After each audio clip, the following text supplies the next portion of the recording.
Oui. Philippe Garon, je suis de la Gaspésie, je suis un auteur. Pourquoi je suis là? Ben parce que les rencontres internationales de la photographie m'ont invité à venir vous voir ici à Clermont.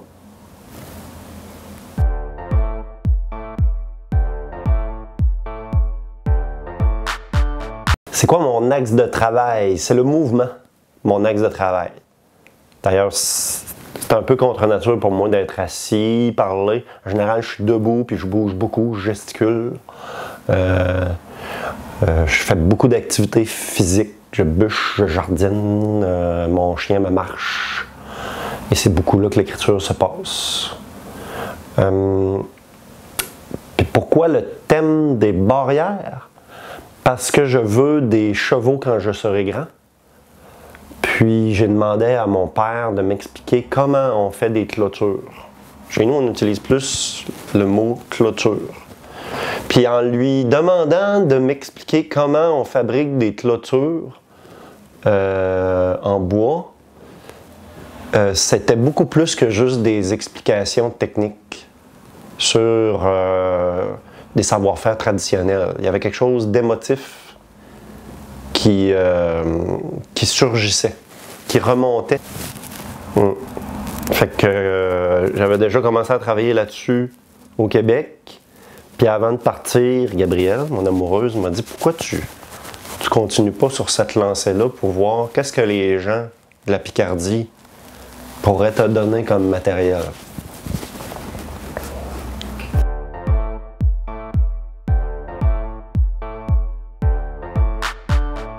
La première fois pour le travail, oui. C'est la première fois, grâce à Claude, des rencontres internationales. C'est la première fois que je traverse l'océan en tant qu'auteur. Ça, c'est une grande source de fierté pour moi parce que ça faisait partie de mes rêves, mes objectifs, de pouvoir voyager grâce à mon écriture. Fait que, grâce à vous autres, je suis vraiment heureux d'être là.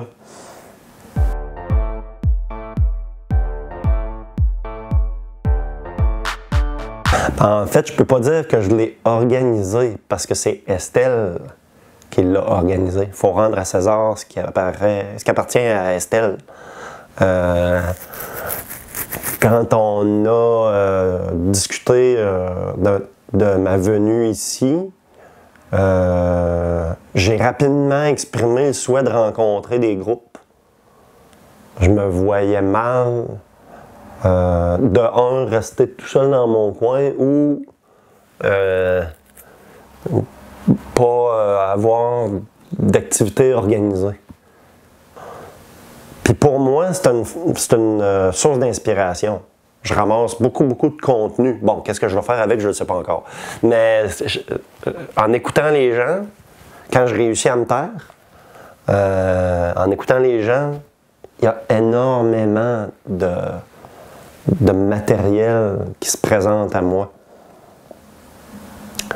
Puis Estelle a vraiment été magnifique non seulement en organisant toutes ces rencontres-là, mais en diversifiant le type de public. J'ai eu des jeunes, j'ai eu des vieux, j'ai eu des ados, des demandeurs d'emploi, des réfugiés. J'avais de tout, là. C'était vraiment une très belle diversité. Donc là, ça me donnait aussi une multitude de points de vue, des couleurs.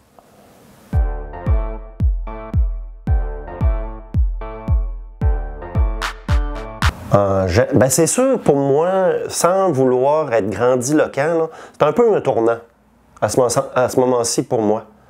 Parce que, d'un, le fait d'avoir une résidence en France, c'est quand même, je dirais, c'est prestigieux. Il y a quelque chose là-dedans qui démontre une reconnaissance. C'est un accomplissement pour moi personnellement. Ensuite, je suis à un moment dans ce qu'on pourrait appeler ma carrière, où justement je suis en train de réfléchir à la suite. Qu'est-ce qui m'attend? J'ai le sentiment que depuis une vingtaine d'années, j'expérimente beaucoup. J'essaie des trucs pour mieux comprendre qui je suis comme artiste. J'ai encore de la difficulté à dire que je suis un artiste. Pour moi, c'est un titre qui est très noble, puis faut pas prendre ça à la légère. Je veux l'utiliser éventuellement de manière décomplexée parce que j'ai réussi à faire quelque chose qui non seulement me satisfait moi dans mes attentes, dans mes exigences personnelles, mais quand je vais sentir que ça peut inspirer des gens, que ça peut parler à un public, à un lectorat, même si dans mon travail, c'est pas juste l'écriture. Pour moi, les rencontres, l'animation d'atelier est un acte artistique. Qu'on appelle ça médiation, peu importe. J'ai vraiment le sentiment, quand je suis avec les gens, qu'il se passe quelque chose d'artistique.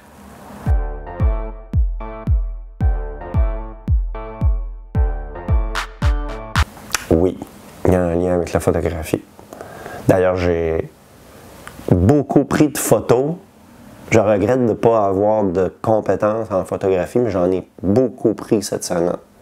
Et encore là, merci à mon amoureuse, parce que c'est elle qui m'a dit « Apporte-toi un... » Je sais pas du tout comment ça fonctionne, ça, là. C'est un téléphone intelligent, là. Je suis pas capable de... Mais elle m'a montré comment prendre des photos. Puis pendant 2 semaines, j'ai pris je sais pas combien de photos, là, autour du thème de la barrière. Donc, est-ce que je vais utiliser ces photos-là? Je ne le sais pas encore.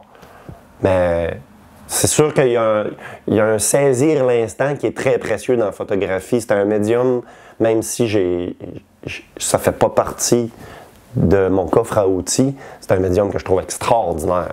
Autant grâce à Claude aux Rencontres internationales de la photographie qu'à Fred, toute l'équipe de Diaphane, j'ai eu l'occasion de me nourrir de photographie. Encore demain, je vais aller visiter des expos. C'est bon parce que ça m'alimente, ça cultive mon regard, puis c'est inspirant de voir comment les artistes d'un autre médium peuvent regarder la réalité et essayer d'aller chercher ce qui les touche là-dedans. Donc, il y a aussi ça de très porteur pour moi dans ma présence ici. C'est de me nourrir.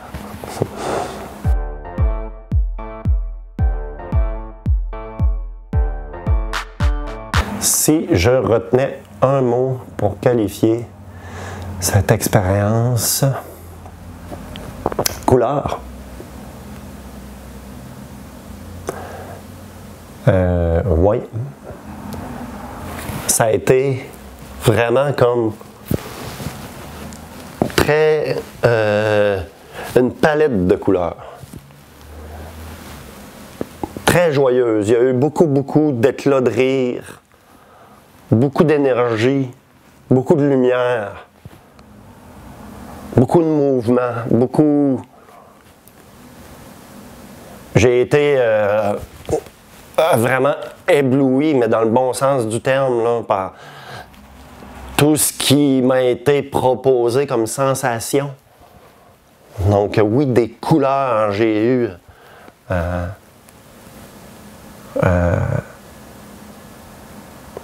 eu accès à quelque chose qui me sort de mon quotidien, de ma réalité, de ma normalité, puis qui est très saine, justement pour me garder en mouvement, pour me renouveler, pour me préparer pour la suite.